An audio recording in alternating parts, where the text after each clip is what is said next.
திருச்சியில் அவார்டு கொடுத்தாங்க. அங்குசம்னு ஒரு பத்திரிகை நடத்துறாங்க. திருச்சியில் அது ஃபேமஸான பத்திரிகை.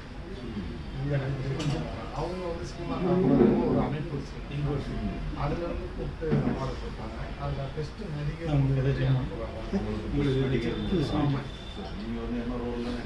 நான் தான் லீட் ரோல். நாங்கள் அதில் எல்லாத்துக்கும் கொடுத்தாங்க. எனக்கும் 50,000 ரூபா பரிசு. அது கிட்டத்தட்ட ஒரு 3 லட்ச ரூபா அவார்டு வாங்கியிருக்கேன். சென்னையில் கிரேஸ் ஃபவுண்டேஷன் அவங்க 1 லட்ச ரூபா. நிறையா அது ப்ரொடியூசருக்கும் அந்த டேரக்டருக்கும் நம்ம கூப்பிட்டு கொஞ்சம் மரியாதை இப்போ சின்ன சின்னது உள்ளால போயிட்டு நம்ம அந்த பழங்காடுன்னு ஒன்று இல்லை. ஆமாம், உங்கள்கிட்ட காட்டியிருந்தேன். அது கொஞ்சம் பெருசாக இப்போ பண்ணியிருக்கீங்க. 15 பக்கத்துக்கு கொடுத்தேன். இப்போ அது 95 பக்கத்துக்கு பண்ணியிருக்கேன். பழங்காடு தான் அந்த பெரிய படம் தான்.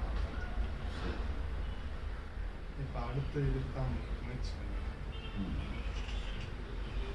அப்போ ஒரு சில குறும்படமாக எடுக்கலாம் அப்படின்னு முயற்சி பண்ணுறேன். பெரிய படம் அந்த இதெல்லாம் என்ன எப்படி இப்போ வந்து ப்ளே பண்ணுவாங்க. அந்த சினிமாவோ இது பண்ணுவாங்க, சீரியலாக இது பண்ண ரிலீஸ் பண்ண மாட்டாங்க. சரி பண்ணுவாங்க. அது குடும்ப ஃபெஸ்டிவல்னு எல்லா இடமும் நடக்குது. இப்போ தமிழ்நாடு இந்தியா ஃபுல்லாக நடக்குது. இப்போ கூட நான் நினச்சிருந்தது வந்து கோவா ஃபெஸ்டிவல் போயிட்டு வந்துச்சு. இப்போ பூனே திருப்பி போகுதுன்னு நினைக்கிறேன். இப்போ கேரளா போயிருந்தாரு. போன திங்கக்கிழமை மதுரையில் லேடி டூர் காலேஜ் போயிருக்காங்க. எல்லா காலேஜ்லேயும் நடக்குது. ஃபெஸ்டிவல் ஸ்க்ரீன் தான் பண்ணுவாங்க. ஸ்க்ரீன் பண்ணி போட்டி போடுவாங்க. 120 படம் 150 படம் போட்டி போடுவோம். சில இடத்துல 50 படம் போட்டி போடுவோம். அப்போ இது கண்டக்டுக்குன்னு சொல்லிட்டு விசுவலுக்குன்னு சொல்லிட்டு நல்லா இருக்குன்னு சொல்லிட்டு அந்த ஜூரி வண்டியை போடுவாங்க. இப்போ திருச்சியில் முடிவு பண்ணவர் வந்து மாமன்னு ஒரு படம் இருக்குது.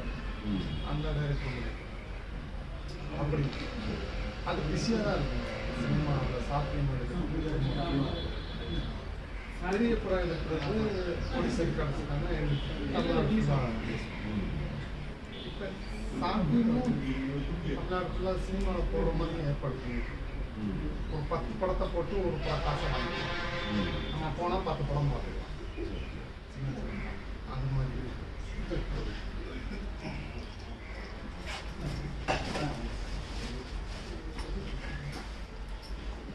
இது கொடுக்கணும்னு கொண்டு வந்தேங்க. கல்பட்டி பண்ணேன். அதில் இப்போ டூர் போனேன். கல்பட்டி ஆமாம் நல்லா இருந்துச்சு.